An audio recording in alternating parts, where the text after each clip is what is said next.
Good morning students. आज हम पढ़ने जा रहे हैं बाजरा। इसको पढ़ने से पहले हम समझेंगे कि सीरियल और मिलेट्स मतलब बड़े अनाज और छोटे अनाज में क्या अंतर होता है और छोटे अनाज के एग्जांपल्स क्या क्या हैं। हम पढ़ रहे हैं यूनिट 3 जिसमें हम राइस, वीट, मेज़ मतलब चावल, गेहूँ और मक्का पढ़ चुके हैं। आज हम पढ़ने जा रहे हैं बाजरा। सबसे पहले हम देखते हैं कि मिलेट्स क्या होते हैं।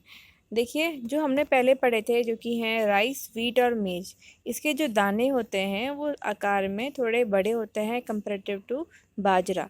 तो छोटे अनाज या मिलेट्स में आता है बाजरा और ज्वार। ज्वार मतलब सॉर्गम और बाजरा मतलब पर्ल मिलेट। तो इस प्रकार से millets are the certain cultivated grasses with very small seeds.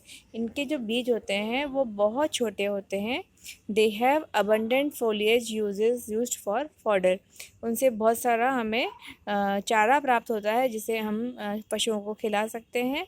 The grains are used for food by man as well as for domestic animals. जानवर तथा इंसानों के खाने के रूप में काम में आते हैं उनके grains. They are cultivated in India since pre historic times. Millets are resistant to drought but are sensitive to cold. सामान्यतः जो मिलेट्स होते हैं जैसे ज्वार ले लें या बाजरा ले लें, ये ठंडे वातावरण में नहीं पाए जाते। ज़्यादातर ये गर्म वातावरण में या फिर कम पानी में उगने वाले मिलेट्स ये अनाज होते हैं। तो हमारे जो सिलेबस में है वो एक ही मिलेट है जो कि है पर्ल मिलेट या बाजरा। बाजरा का वानस्पतिक नाम या बॉटनिकल नेम होता है पेनिसिटम ग्लॉकम। पेनिसिटम ग्लॉकम, इंग्लिश में इसे पर्ल मिलेट कहते हैं। This is second important millet of India. First is sorghum. देखिए, ज्वार जो है, अगर दो मिलेट की बात करें हम तो भारत में सबसे ज़्यादा उगाया जाने वाला जो मिलेट है ये छोटे अनाज वाला छोटा अनाज है सॉर्गम या ज्वार। और सेकंड नंबर पे आता है बाजरा। ये आप देख पा रहे हैं यहाँ पे एक बाजरे की जो सीड्स दिखाई दे रहे हैं उसके बाली के अंदर किस प्रकार के उसके बीज होते हैं। This is bajra. ओरिजिन की हम बात करें तो इसका मोस्ट ऑफ द साइंटिस्ट ऐसा समझते हैं कि पर्ल मिलेट का ओरिजिन अफ्रीका से हुआ है और वहाँ से ही यह भारत में फैला है। और एविडेंस में भी ऐसा बताया गया है कि in study of a variability of a large number of strains of pearl millet from Africa and India, the greatest range of variability was found in the strain from Africa. सबसे ज़्यादा विविधता जो पाई जाती है वो अफ्रीका में पाए जाने वाले ग्रेन्स में पाई जाती है, जिसे हम एज ए एविडेंस के रूप में काम में ले सकते हैं बताने के लिए कि इसका ओरिजिन या इसका उद्भव अफ्रीका से हुआ है। जियोग्राफिक डिस्ट्रीब्यूशन, सामान्यतया बाजरा ट्रॉपिकल क्लाइमेट मतलब जो उष्णकटिबंधीय क्षेत्र है वहाँ पाया जाता है। तो यह सामान्यतः अफ्रीका और एशिया में पाया जाता है। अगर कंट्रीज़ की बात करें तो world millet China, India, Nigeria, Pakistan, Sudan, Arabia, Russia, Egypt आदि कंट्रीज़ में पाया जाता है। और अगर भारत की बात करें तो भारत में केवल उन प्रदेशों में नहीं उगाया जाता जहाँ पे बहुत अधिक रेनफॉल होता है। उसके अतिरिक्त राजस्थान, महाराष्ट्र, गुजरात, यूपी, हरियाणा इन सब प्रदेशों में बाजरा उगाया जाता है। मॉर्फोलॉजी, इसकी मॉर्फोलॉजी वैसी ही होती है जैसे सामान्यतः किसी भी पोएसी फैमिली के मेंबर की होती है कि इसमें फाइब्रस या रेशेदार जड़ें पाई जाती है। इसका जो स्टेम होता है वह होलो होता है जिसमें नोड और इंटरनोड पाए जाते हैं। लीफ के नीचे लीफ शीट पाई जाती है। ये सब चीज़ें कॉमन है। जो इसमें अलग है वो है इसकी height. The plants are tall annuals, ये बहुत लंबे पादप होते हैं। Growing to a height of 6 to 15 feet, 6 से लेकर 15 फीट तक इनकी हाइट हो सकती है।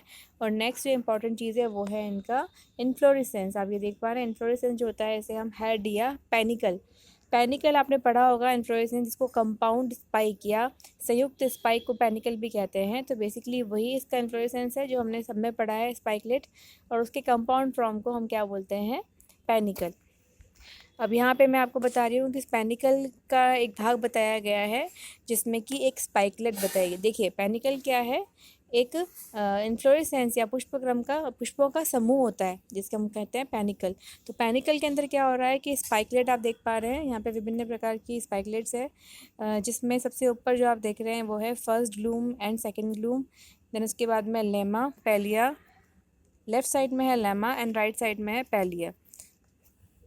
कल्टीवेशन, बाजरा का कल्टीवेशन सामान्यतः खरीफ फसल के रूप में किया जाता है, जिसकी सोइंग जैसे मई से लेकर सितंबर तक, जब मानसून का सीज़न होता है तब इसे बोया जाता है।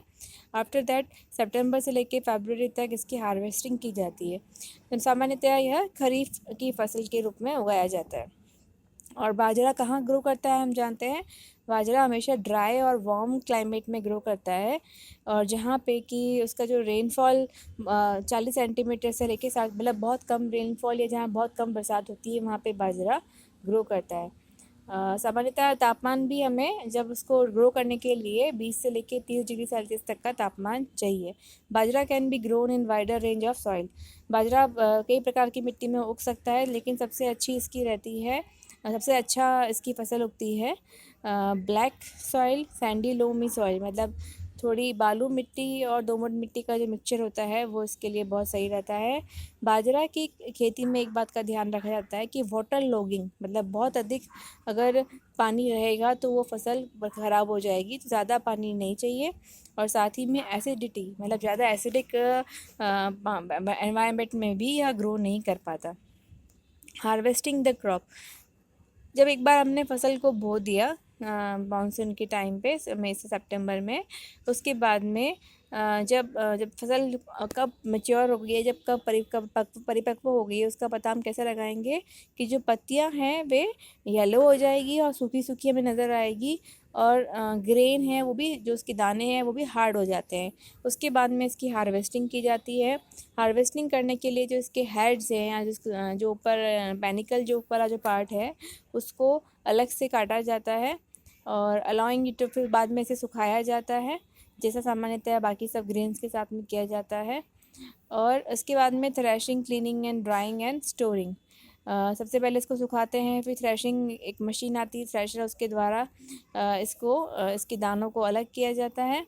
इसके बाद में इसको सुखा के, और जब इसका मॉइस्चर कंटेंट 10% या उससे कम हो जाता है तब इसे हम स्टोर करके रख सकते हैं। इकोनॉमिक इम्पोर्टेंस, बाजरा बहुत ही न्यूट्रिशनल ग्रेन है। अगर हम सीरियल से कंपेयर करें तो इसमें आयरन वैल्यू उसकी बहुत ज़्यादा होती है। It is a stable food in short period in the relatively dry tracks of India. इसे हम गरीब का खाना या पुअर मैंस फूड भी कहते हैं, क्योंकि इसकी जो कॉस्ट होती है वो काफ़ी कम रहती है, और सामान्यतः ऐसे एक गरीब तबके के लोगों का एक डेली यही मेन खाद्यान्न काम में लेते हैं, मेन ही अनाज वो काम में लेते हैं। और जो डेजर्ट एरिया है या अरावली से जो पश्चिम का एरिया है, वहाँ राजस्थान की हम बात कर रहे हैं, तो वहाँ पे सामान्यतः इसे एज अ मेन अनाज या मेन उसके रूप में, खाद्यान्न के रूप में काम में लिया जाता है। ये ड्रॉट टॉलरेंट है, मतलब इसमें किसी शुष्कता से इसको ज़्यादा कुछ प्रभाव नहीं होता। The grain of pearl millet is superior in nutrition value than sorghum. ज्वार से ज़्यादा अच्छी इसकी न्यूट्रिटिव वैल्यूज़ होती है, जिसमें प्रोटीन होता है, कार्बोहाइड्रेट, मिनरल सभी उपयुक्त मात्रा में होते हैं। सामान्यतः इसकी चपाती, इसकी रोटी बना के खाई जाती है, या फिर और भी इसका दलिया हो गया, खिचड़ी हो गई, बहुत से इससे डिशेस बनाई जा सकती है। साथ ही इसे पशुओं को भी खिलाया जाता है, क्योंकि इसकी न्यूट्रिशन वैल्यू बहुत अधिक होती है। बाजरा की एक बहुत कॉमन डिजीज़ है जिसे हम कहते हैं डाउनी माइल्ड्यू। डिजीज़ का नाम है डाउनी माइल्ड्यू। डाउनी का मतलब होता है रुई के समान, इसको हम बोलते हैं, और माइल्ड्यू का मतलब होता है कि एक रोग है जिसके अंदर एक रुई के समान ग्रोथ हो जाती है उसके ऊपर, उसे हम कहते हैं downy mildew. This disease is caused by sclerospora graminicola. यह एक फंगस है जिसका नाम है स्क्लेरोस्पोरा ग्रेमिनिकोला, जिसके द्वारा डाउनी माइल्ड्यू ऑफ बाजरा या पर्ल मिलेट डिजीज़ होती है। तो ये आपको याद रखना है, ये आप वापस पढ़ेंगे जब डिजीज़ में भी पढ़ेंगे, परंतु आपको यहाँ भी इसे ध्यान रखना है। तो इस प्रकार से बाजरा में हम इतना ही पढ़ेंगे। धन्यवाद।